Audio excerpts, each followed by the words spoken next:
pretty excited and thought Parasite was the most deserving movie, the most intricate movie of the year. But no one thought it was going to happen. We all sort of, I mean, I thought 1917 was going to win. That seemed to be the conventional wisdom. And I know Kyle made that big bet on Joker. And okay. Easy money, boys.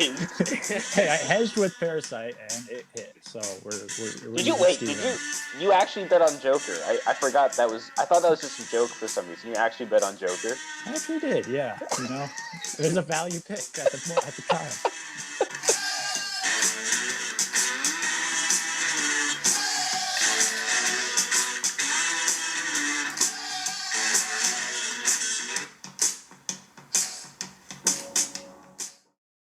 Hello and welcome to another Oscars edition of the Straight to VHS pod, the Chris and Carson show. I'm Carson.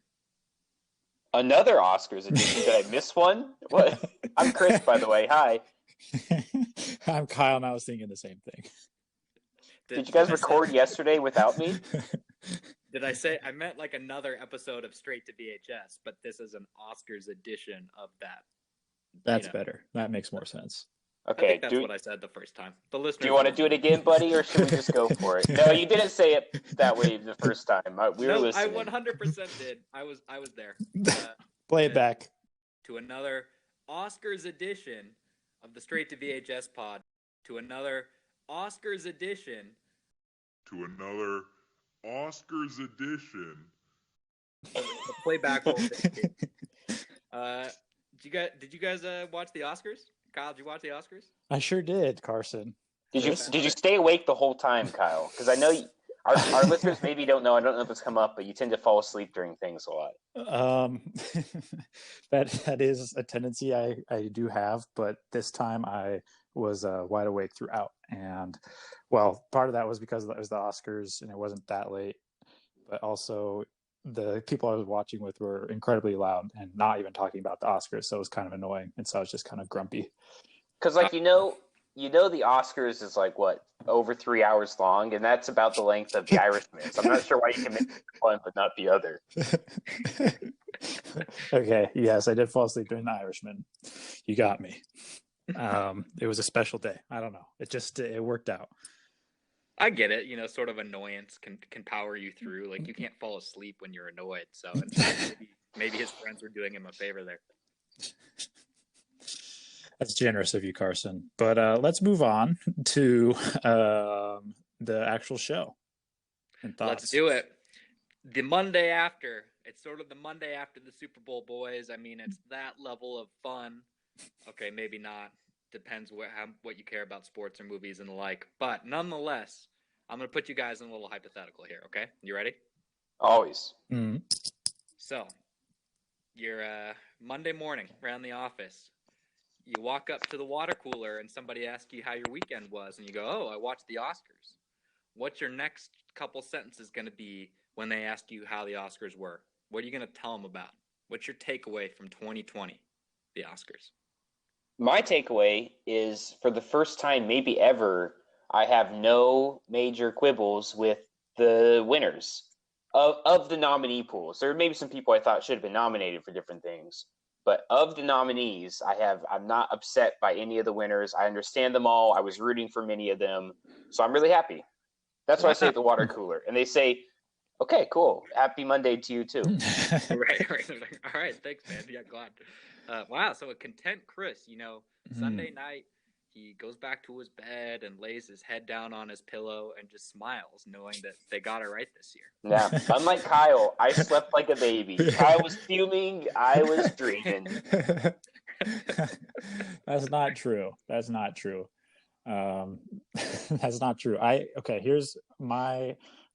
this is a hypothetical, of course.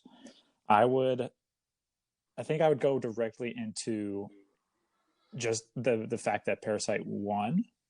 My next few sentences would be like, I watched the Oscars. Like, what'd you think? I was like, I'd be like, holy shit. Like, whoa. Hey, time out. Red that's card, one. Dude. Oh, sorry. Mark that down. You're not allowed to swear. We can swear. You can't swear. Mm-hmm. I have to earn that. That's my bad. I'd say, holy cow. Can you believe Parasite won? I just can't believe it. That was just, it's unprecedented for many reasons that I'm sure we'll get into. But that's clearly just the biggest story of the night, and I'm just blown away and ecstatic for it. Bong, bong, bong, bong. It won 5 times, baby. Not just one, 5 times. It won. Yeah. Well, I mean, we might as well go right into it. You know, I know all of us here on the podcast were pretty excited and thought Parasite was the most deserving movie, the most intricate movie of the year. But no one thought it was going to happen. We all sort of, I mean, I thought 1917 was going to win. That seemed to be the conventional wisdom. And I know Kyle made that big bet on Joker. And okay. Easy money, boys. Hey, I hedged with Parasite and it hit. So we're Did you wait? Did you actually bet on Joker? I forgot I thought that was just a joke for some reason. You actually bet on Joker? I actually did. Yeah. You know, it was a value pick at the time.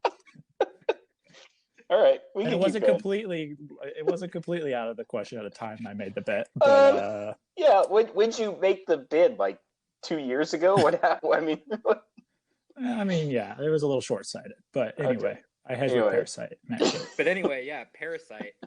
Best winners for Best Director, Best Original Screenplay, Best Picture, obviously. What am I missing? Best International Film. Best international film. And there's one more. I'll look. Keep going. I'll look for the other one, and I'll scream it out when I find it. But anyway, we were all very excited about that. Kyle, do you want to expound on that excitement at all? I mean, why were we screaming bong when Parasite got? Are the cops coming for you? What's going on? Who's about to get arrested? Yeah, Kyle, please say a few things while I take care of this. All right. Well, hopefully we hear back from Carson, not from the other side of a pane of glass. Give or take. Whoa, I just completely forgot what we were talking about. Parasite. Oh, yeah. What else is there to talk about? What do you mean? Well, like which one? I mean, like it did win. Which one? I mean, obviously, Best Picture is the big one. Mm-hmm. I think the one that is most exciting to me is Best Director too. And we've been on a run here of Best Director. Some really neat people have been winning that the last couple of years. And I think that just speaks to, for me, almost it goes Best Picture is still, I think, the one I care most about. And then probably for me, I care more about Best Director than I do the acting categories, because I think it's a huge kudos to some pretty amazing people doing good work. Yeah, absolutely. And in that category, there's been a lot of like international film directors recognized.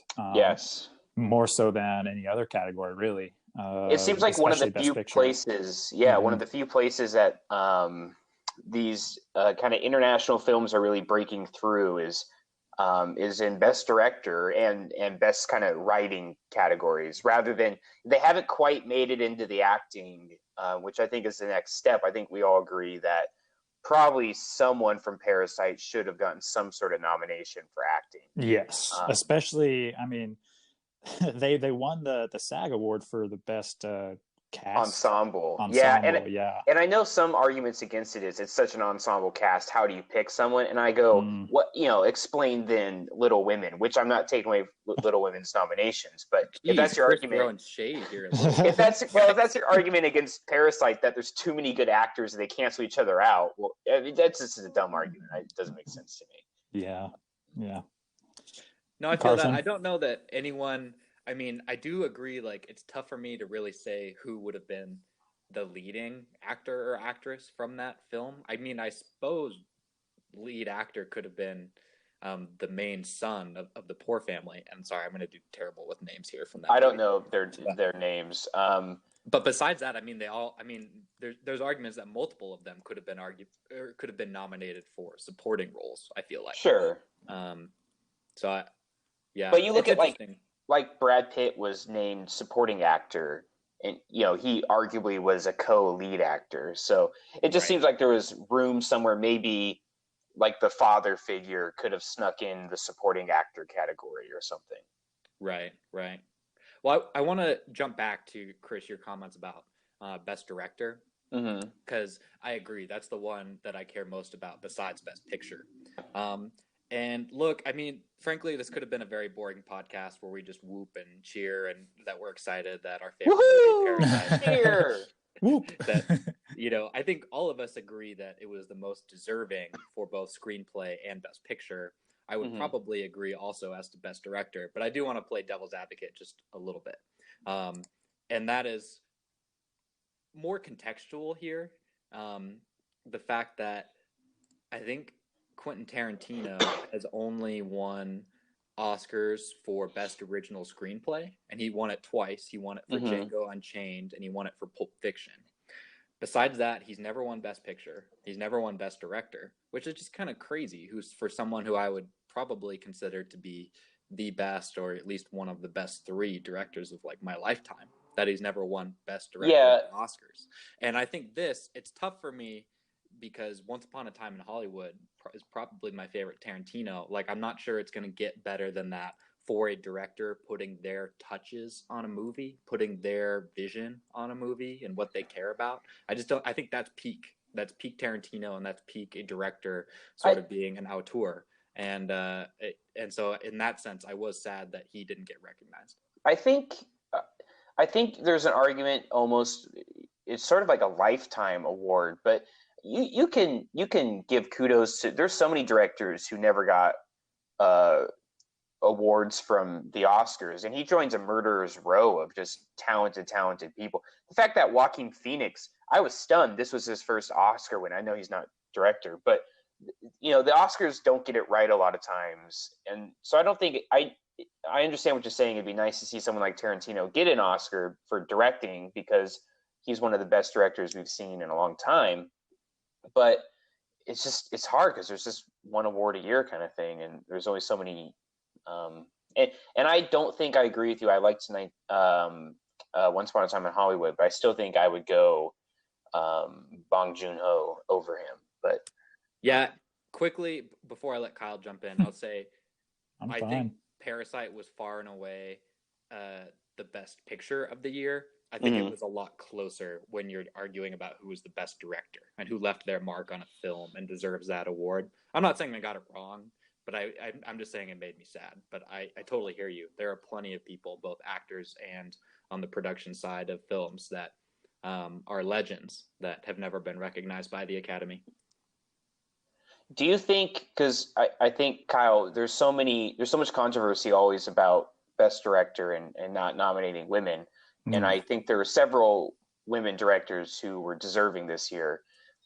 Why doesn't the Oscars, this is a question, I guess, why don't they do like they did with Best Picture, expanding the category to allow for more nominations? Why don't we expand the director category or even the acting categories to allow more nominations?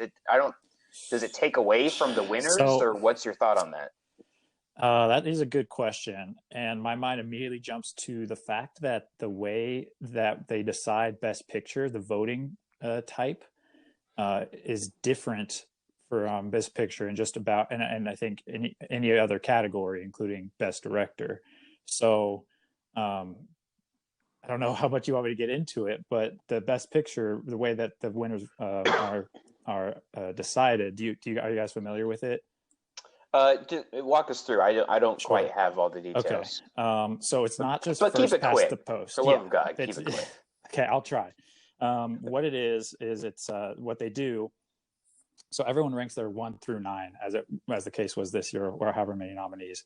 And say someone like the person or the film with the most amount of first place votes does not get a plurality, does not get above 50%.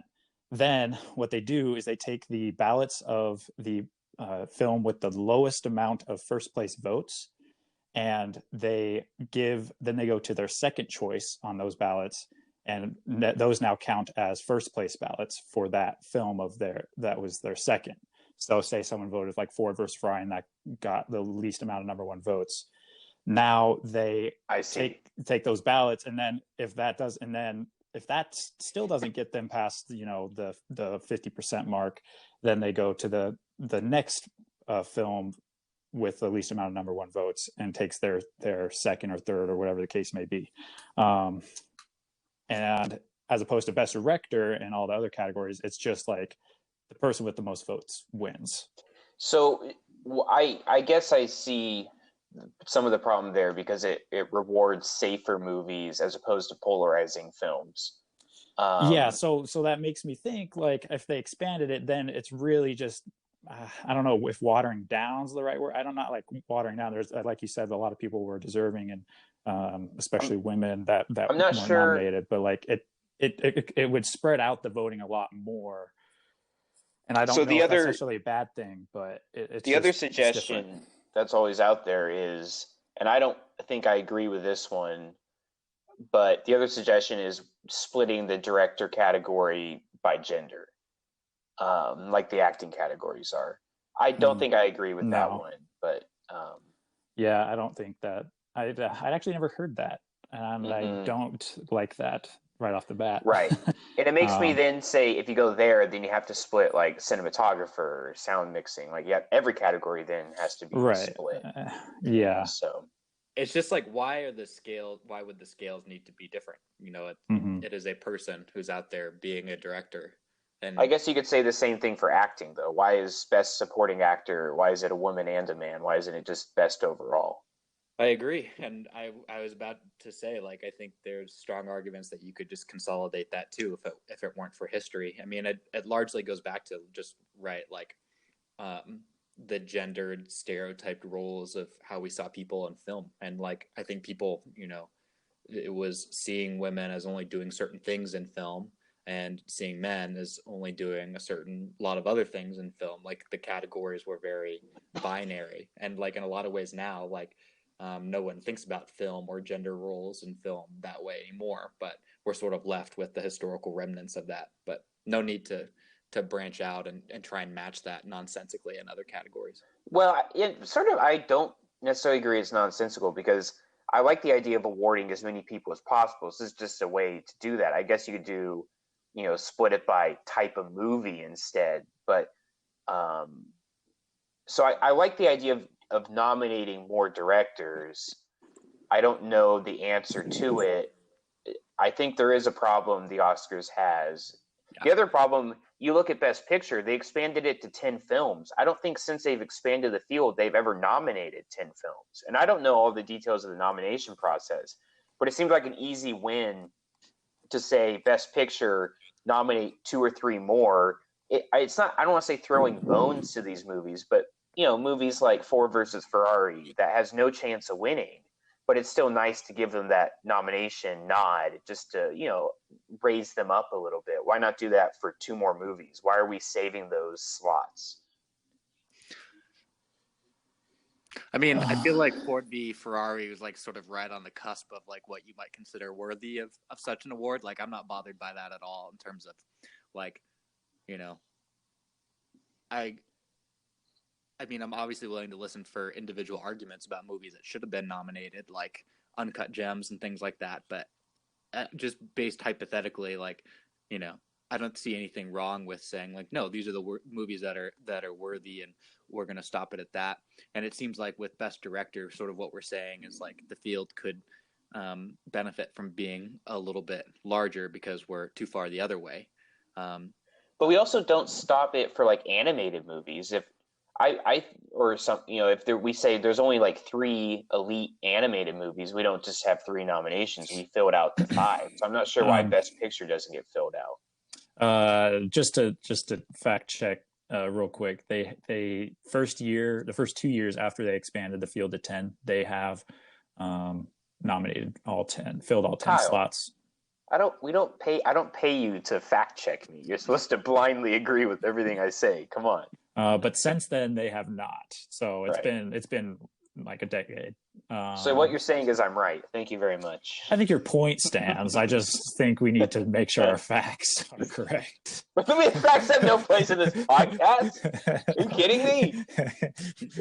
I guess this is a good lead-in, maybe. Is there movies you guys think this year that deserve to be nominated for Best Picture that weren't? Yes. Oh, but you're keeping it a secret. I like close to my chest. Okay, moving on, I guess. Yeah, right. Yeah, Uncut Gems. I don't know if you guys have seen it yet, but I did watch it, and it actually the feeling I had throughout the film of just kind of like edge of your seat, kind of like what's going to happen, and just kind of anxiety riddled of just like what is, and I mean it's different obviously from Parasite. That's what I'm comparing it to. It's just like what is going to happen. And in Uncut Gems, it's just about how like this one guy as opposed to a family and this group of characters in that regard. But I had the same kind of like, it just really just didn't let you go for the full run length, and I really enjoyed it for that reason. Is that just because you're a degenerate gambler yourself and you're really connected with it? Funnily enough, I actually like never bet on sports until after that movie. I think I took the wrong message away from the film. I was that Howard guy, he seems he's got it figured out. Chris, he's not a gambler. Oh, is he? I haven't seen the movies, so I don't. That's my impression from the Mark Wahlberg movie, The Gambler. Thank you. Oh. Thank you. Wow. Uncanny. Reaching into. Was that your Mark Wahlberg? I'm not a gambler. Wow. We'll keep workshopping that one. Yeah, we'll revisit this next episode. You bring out more Mark Wahlberg quotes. From The Gambler only, specifically. Okay, right. Fair. Carson, how about you? About some of the. You don't have a Best Picture that you think got snubbed nominee? No, I thought the field was right. Well, you did throw out gems. I just like to throw out really fast. Yeah, I just want to throw out really fast. Lighthouse, pseudo horror movie. I want to throw it out there. I think horror movies get ignored a lot by the Oscars, so just that would be my nomination. Point. Okay. I respect that.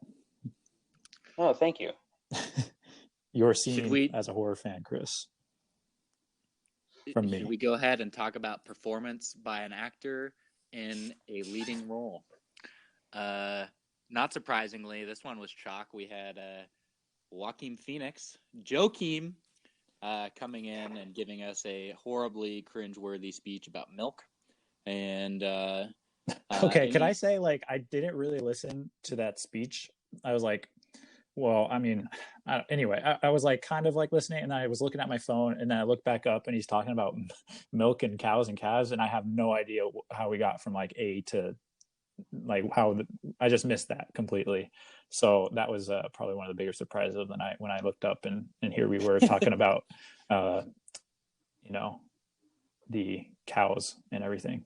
I have a soul though, and a heart, and I teared up a little bit when he did the song lyric from his brother. That got me. That got me.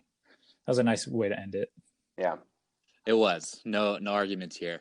It was one of those speeches though at the beginning where you could sort of like just see yourself sort of politely nodding through another Hollywood speech about politics and whatnot. And so you're like, oh yeah, I sort of agree with this, and politely nod, and then transitioning quickly into a vigorous head shake of, oh no. Yeah. I'm a big cow insemination fan, so it's hard for me to agree with him. That's one thing we know about you, Chris. One of my hobbies. Yeah. I would like to just give one shout out here to Leonardo DiCaprio. I thought he was deserving of Best Actor. I thought he crushed it in Once Upon a Time in Hollywood. Some of the scenes he did in that movie, some of the scenes that he inspired and sort of wrote and performed himself, including the 7 whiskey scene in his trailer. Just incredible.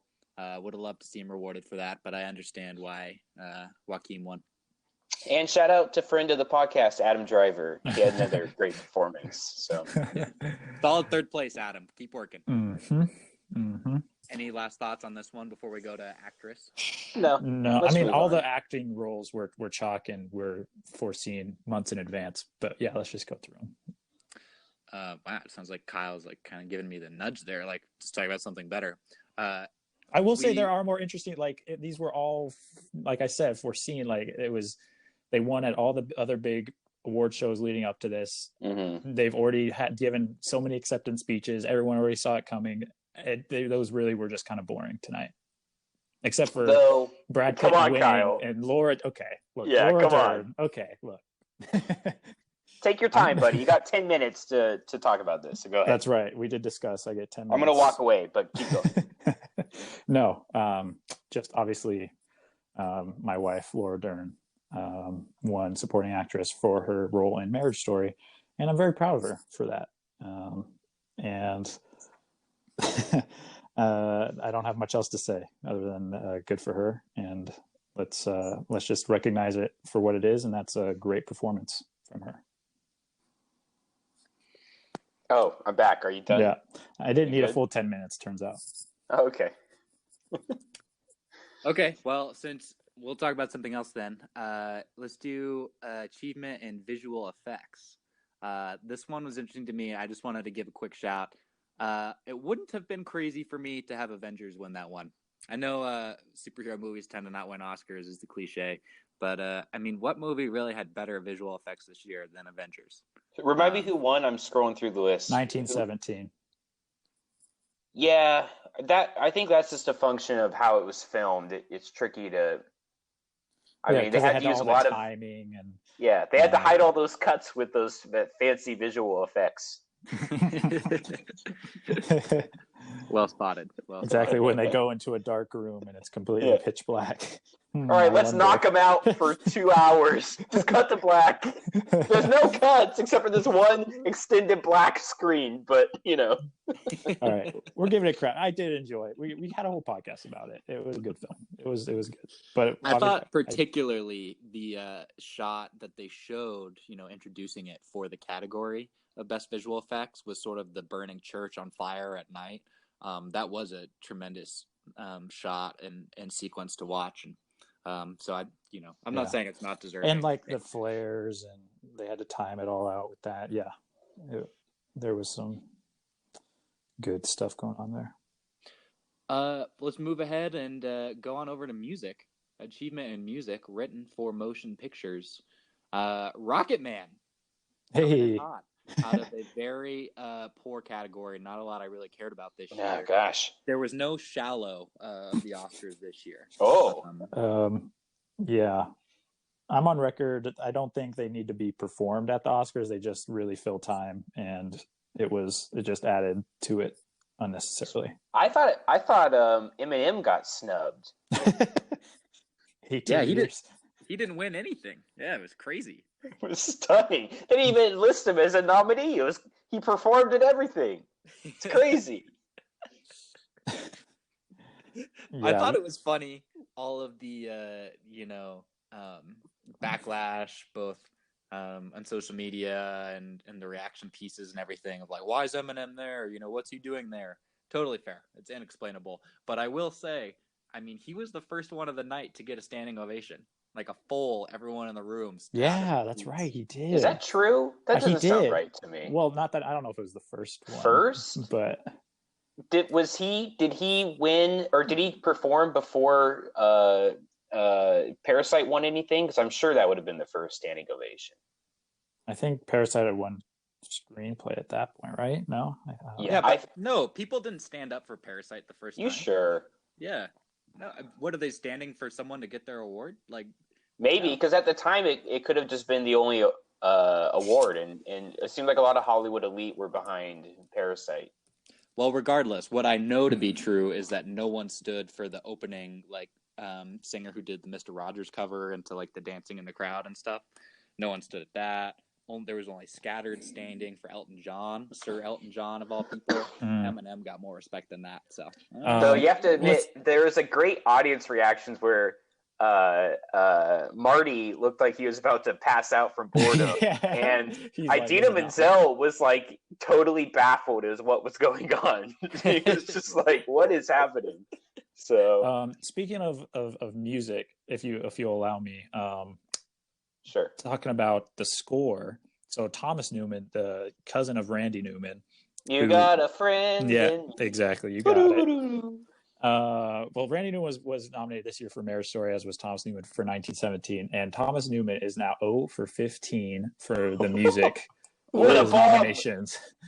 What an absolute loser! And that's kind of heartbreaking. I just want to draw some attention to that. He's Justice for one loss Thomas away. Newman. Justice for Thomas. He's one loss away from pulling a Detroit Lions. Oh. Yeah. How sad would that be if he does? He probably, I mean, I don't know. How long do people normally wait for scores and song stuff? Well, I don't know. Yeah, I have no This seems idea. long. This is a long time. This is dating back to 1995 was his first nomination for the Shawshank Redemption. What do you have his And Wikipedia up? What's going Men, on? Women. I actually do. Yeah, I had to look this up. Kyle's being modest. He's an encyclopedia of knowledge. But before I even knew this 0-15 stat, which is a doozy, thank you for that, Kyle. Yeah. I was already upset about this as a winner. You know, I saw both Joker, Marriage Story, 1917, Rise of Skywalker, which was also nominated, John Williams. But I thought 1917 deserved it, just, you know, for the reasons that we talked about in our 1917 podcast. You know, how varied and sort of nuanced the whole score was. It wasn't just your cliche sort of war movie epic. I mean, it was very delicate and fun and just interesting in parts. I really liked it. So, yeah, Justice for Thomas. Yeah. Well, I mean, and John Williams, we can just quickly acknowledge he has 52 nominations. Yeah, and So- to be fair for John Williams this time around, this new trilogy, especially this most recent movie, kind of felt like he was phoning it in a tiny bit, using some recycled themes. Some of it not his fault. Characters came back and there's themes attached to those characters, but it wasn't quite like the prequels where there's just some absolute memorable songs. I challenge, other than maybe Ray's theme in that First Order lick, there's not really like a standout track from the new trilogy. Yeah. Mhm. Yeah. Unless you can prove me wrong, Kyle, hum me Finn's theme. All right, you got me there. I'll splice that in later, buddy. Yeah. And I showed you, Chris. All right. Wow! Good work, Kyle. That's so impressive. Wow. Walking encyclopedia. The last interesting one for me that I want to talk about is adapted screenplay. This year, the winner was Jojo Rabbit, and I was happy and excited to see that quirky movie get on. Say his name, Carson. I want to hear you do it. Taika Waititi. Oh, so close. Tough. Taika Waititi. Oh, I wasn't. I mean, I was wrong. Don't get me wrong, but yeah, it could have been worse. He's great. My favorite of his award season goofs back in the day, I forget what movie it was, but he was nominated for a writing category, I think. And before, I don't even remember what awards it was, but you can find it on YouTube. And he talked to all the other nominees and said, hey, let's all pretend to be asleep when they announce us. And they were like showing them in the audience. And he was the only one who did it. So they just show everyone else waving. And it cuts to him and he's like sleeping and someone nudges him and he like pretends to wake up like, oh, hey. So he's great. All of his movies are great. If people haven't seen his stuff, probably everyone's seen Thor Ragnarok, but he's got a lot of great movies beyond that. Yes. Did anyone? I didn't have watch any Jojo strong- Rabbit, truthfully. I haven't seen That was the Jojo one I Rabbit didn't see. either yet, but Yeah, yeah. but good for him. Do you guys have any strong opinions about other adapted screenplays? Congratulations to that man. Are we No. supposed to? Are we supposed to? I forget the script you wrote. Are we supposed to be outraged about something? No, I just getting your guys' Oh. thoughts on things. I thought am I done. mean, obviously, I think the Irishman. Yeah, since you guys are just gonna, are we tapping out? Should I talk about the podcast?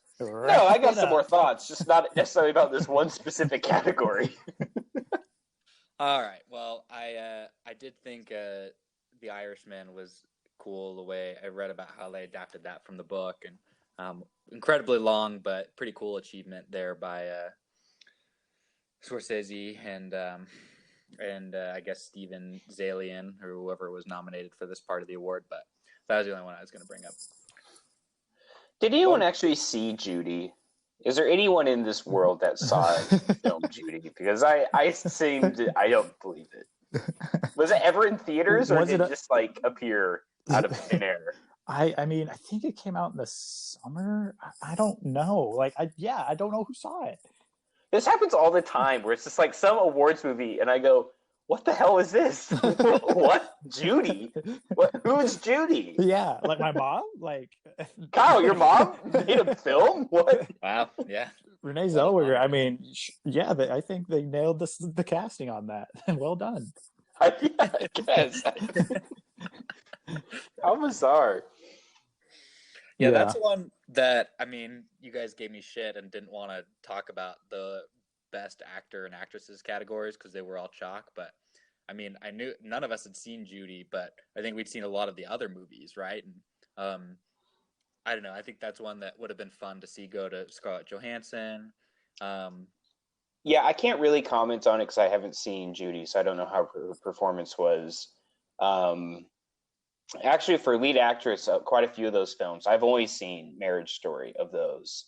I want to see Little Women, haven't gotten around to it, but yeah, Little Women was really good. Saoirse Ronan she's quite always deserving, of the nomination and everything. Charlize Theron in Bombshell, it was just like an uncanny like resemblance and a portrayal of Megyn Kelly. So that movie just has no interest to me. Like I'm sure it's good. That's the type of movie I just have no interest in seeing. So It's hard. Same with Judy. To be fair, I have no interest in watching that movie, just genre wise. She shots at Kyle's mom. Wow. Yeah. I do. I mean, I am interested in Bombshell and want to see it, but I do understand as a genre. I tend to not enjoy or want to see movies that are like historical fiction of things that happened like 2 years ago. I just think it tends to be better to wait and see how an event, is seen, 5 years later, 10 years later, 20 years later. Let history sort of ruminate on something a little bit before you make a big hero's journey movie about Sully landing in the river or whatever. But that's American Hero Tom Hanks you're sullying. Oh. Yeah. All right, that's the best joke I'm going to have all night. Goodbye. Goodbye, everyone. Kyle, what other thoughts? What else do you need to get off your chest? Let's see. If anyone was curious, and not that anyone is, I already told you guys, and you're like, okay, because I filled out a full ballot. I got 19 out of 24. Okay. Exactly. So, how's that compare? Do you always fill out? How's that compare to like last year? Did you do better? I am not sure I did one last year, but I think I did one the year before when Shape of Water won. No, Shape. Oh yeah, I guess Shape of Water did win last. Man, it seems way longer ago. It doesn't seem like it's that recent. So 2 years ago, I got like 2021 maybe. So it's a little like one or two worse than my average. But you could have gotten bonus points way back in the day if you had crossed off La La Land and then marked Moonlight. Right. Bonus points. Yeah. Wasn't Green Book last year, by the way? It was. Gosh. Wait, it's the film we do not speak of. I want to say, when was the moment you kind of got like when Bong Joon-ho won, and it's hard for the pronunciation, but one was that for your best goosebump moment or something is what you're saying? No, I mean, yeah, that was probably the loudest I got, and then everyone looked at me in the room, and so I was a little more subdued when he won for best picture because I didn't want to get the looks again. But when you thought like maybe Parasite actually had a better than Puncher's chance at best picture, is it when he won best director? Because he the other stuff he was pretty much kind of a favorite for, like the foreign language film and the original screenplay. They were kind of favorited. But how optimistic did you get that maybe that they could win best picture? I'm cynical in the fact that I wanted it to win made it so that I didn't think it was going to win until it was announced, because I just always assume that what I consider to be the best movie always gets snubbed. So and that's more on me than it's like somewhat on the Oscars, because they make a lot of bad decisions. But, Yeah.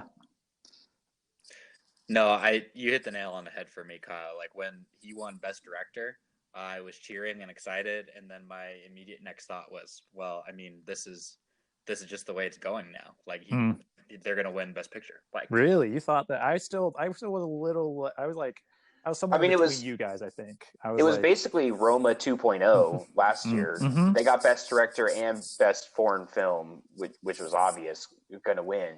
And so it's basically the same thing. I just assumed we were going to have it won everything except Best Picture for some reason. Yeah. And sorry, it's now international film this year. They changed the name. And I do think that's a good change. That's a good check. Yeah. What was I gonna say? Oh, I kind of got like, did anyone else, when Jane Fonda came back out, she was like gonna finish out the telecast or whatever. While they were like saying something, I kind of like looked away for a second, and I looked back and I see Jane Fonda up there.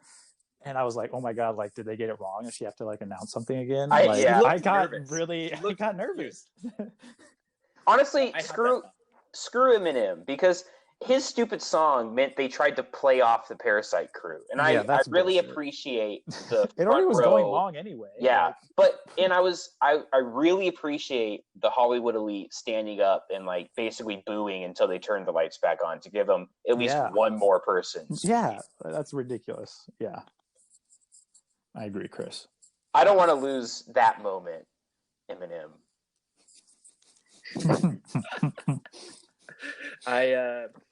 My closing thought is I saw, I think Kyle retweeted something today with some Bong Joon-ho quotes about how he is like how he maintains his creative process. Man, it's life goals. Yeah, and he was just like, "We'll share." Help me get it right. It was something like, I just try and have a very simple private life. I drink my coffee in the morning and then try not to talk to people. Or something like that. I'll get it. I have it right here. It's from some interview. I don't know where from, but it's a Telegraph review. It says, quote, "I try to maintain a very simple lifestyle." He says, "Drink coffee, write, and try not to meet a lot of people." And quote. And I'm like, dang, if that is not just like what like life is about. So it's hilarious and poignant and all of those things. And I also think it's interesting just how many creative people in the world you hear that like genuine thought from. Like I remember like I was listening to an interview with Ta-Nehisi Coates, like promoting his most recent book, and most famously the author of Between the World and Me. And he was just explaining to the interviewer how like the most important thing he's done as a professional writer is to just live the most boring personal life that he can. And like, you know, just do similar things every day and just try and make time for his wife and his kid. And beyond that, like don't need much excitement. Like he needs his excitement to manifest in the writing and the words, and that doesn't always make like logical or intuitive sense to me. I think there's lots of arguments against why that's not a great thing to do as a creative person. But I've just heard it too often now, including from, you know, the winner of Best Director, Best Film, and I was going to say screenplay. It's 2 against 1, and I think I'm leaning towards them right now. Right. Yeah. I mean, I think it could be good advice. I think everyone else's process is a little bit different too. So, I mean, just find what works for you and go with that. I don't think you can take, obviously there's good advice out there, and if this speaks to you, like, then try to live that way. But like, if it's not working out for you, there's other ways to do it. So I do like imagining this quote though, like the drink coffee, write, and not meet a lot of people, as like one of those wine mom signs that are like in the house, like written in cursive or whatever, or written in that font, and like bless this house or whatever. I really like if you could make that sign, I'd buy Carson. That. This could be a great Christmas gift for the intern. Keep this in mind. Write this down. We could go in 50-50. Noted. I'll put it in the file. I want to take just a quick chance to shout out, seek out international films. If you liked Parasite, if you haven't seen it yet, watch it. But if you like it, there's so many, especially with Netflix and all these streaming sites, there's so many accessible ways to access these type of films. And even just if you want to see more from Bong Joon-ho, he's got at least 2 on Netflix. Snowpiercer, which is more made with a Western influence, and Okja, which I haven't seen Okja, but I believe that was straight to Netflix. Okja, I think is how you say it. But and maybe then I'm wrong. I think The Host is it was on Netflix. I think it's currently on Amazon Prime.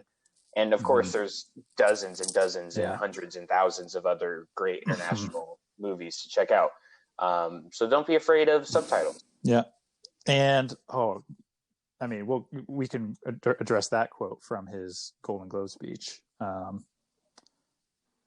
if you want. But I was going to say, like, speaking of like finding, let's talk about how to find Parasite, like how to watch type in Parasite. And it'll pop up somewhere and either be at a movie theater near you and have a showtime and you drive there, or you. Well, here's what I wanted to bring up. Digital download. It is expanding too, so it'll probably be in a theater near you very soon. Just near by me? virtue of you and our dear listeners. I've already seen it. I'm okay. Yeah, I'd like to see it again. For those but I don't who know maybe live in an area, like I had to go to Oklahoma City to see it, so that was like 2.5 hours away for me. Do I have to pick my seat? I hate theaters, Kyle. Do I have to select my seat again to go see this? That depends on the movie theater you go to, but don't be surprised if you do, Chris. Oh no. It's also online. Yeah, you can. I think iTunes maybe has it. Don't pirate. Amazon. Don't be a dick. Don't pirate film.